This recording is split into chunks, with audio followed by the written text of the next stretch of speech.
Преди обаче да видим какви вълшебства ни очакват на Великденския фестивал, който ще бъде открит точно след половин час. Продължаваме разговора тук в студиото с моите събеседници, защото в София предстои и фестивал за личностно развитие. Вече ви обяснихме какво представлява той. Трима от лекторите са тук в студиото с мен. И за какво си говорихме? За сложните междуличностни отношения. Може би ние си ги правим сложни, или... Винаги сме ние тези, които правим нещата. Нещата не ни се случват просто така в живота. Аз много обичам да казвам, че живота не е нещо, което ни се случва, то е нещо, което ние случваме. В крайна сметка, колкото и да звучи трудно приемливо, може би за някой човек, всичко, което успяваме да си създадем в междуличностните отношения, това, което привличаме като обстоятелства и хора, всъщност ние го създаваме.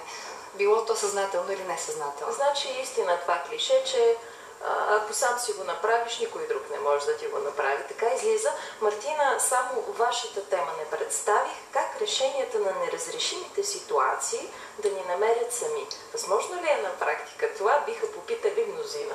Абсолютно възможно. Аз много обичам да има лека закачка винаги в темите, с които се свързвам с хората, защото това са ежедневни ситуации, на които ние обикновено реагираме по един начин.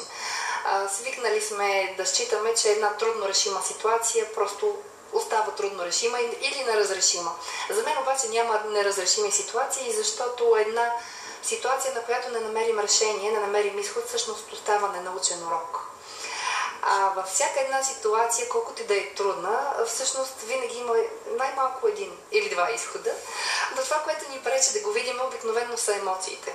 Силната емоция, която ни разтърсва и винаги ни поставя в положение, в което се усещаме, че сме безнадежни, че няма как да се справим, тя буквално ни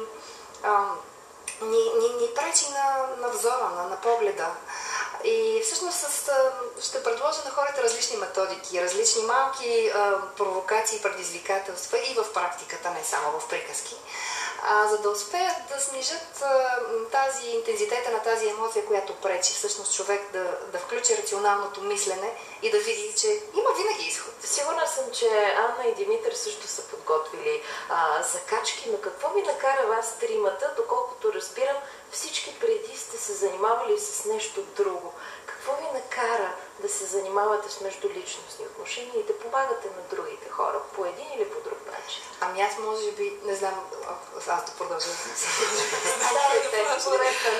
Да, може би това си беше заложено в мен, защото в предишният ми живот, както аз обичам да казвам, се занимавах с човешки ресурси, макар и в един друг корпоративен стил, но всъщност винаги ми е било заложено тази страст към изучаването на психиката на човек, на емоционалния свят. Имаше един много мил момент, в който осъзнах, че много от хората, които идват примерно на интервю, приемат да работят в тази компания не защото тя е много привлекателна, защото се е случило нещо хубаво между нас по време на интервюто и доверието, което сме изградили, е привлякло човека. Димитър, може би? Ами аз, за мен е абсолютна мистерия, продължава да бъде загадка как така се случи. Аз съм инженер по образование, израснал в семейство на инженери и въобще тези неща като езотерика, религия, емоции, психология, това всичко беше не съществува. И за мен е абсолютно мистерия, как просто някакси живота ме изигра, тръгнах в тази посока и изведнъж така залепнах там, че... Щастлив си с това, което правиш? Ами никога не съм се чувствал толкова на мястото си с тази работа, колкото съм сега. Твоята история каква е? И аз така магистратура по бизнес, започнах да работя в Щатите и всъщност много лично беше решението в началото да почна да уча клинична психотерапия.